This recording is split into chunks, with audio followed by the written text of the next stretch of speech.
Hi అండి, అందరికీ నమస్కారం. ఈరోజు మనం జనరల్ సైన్స్ బిట్స్ అండి, గ్రూప్ 3 గ్రూప్ 4కి వచ్చే బిట్స్ మనం తెలుసుకుందామండి.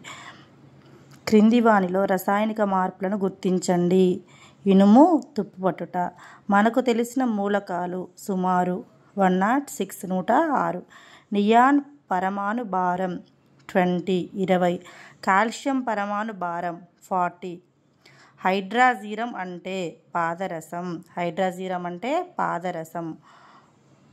వోల్ఫ్రమ్ అంటే టంగ్స్టన్.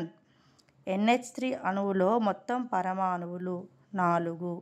ధనావేశపు అయాన్ ఏర్పడాలంటే పరమాణు ఎలక్ట్రాన్ని కోల్పోవాలి. Mg++ అయాన్ ఏర్పడాలంటే Mg పరమాణువు కోల్పోయిన ఎలక్ట్రాన్లు 2. కాల్షియం కార్బోనేట్ వేడి చేస్తే ఏర్పడే పదార్థాలు CaCO3. ఓకే అండి, థ్యాంక్ యూ ఫర్ వాచింగ్.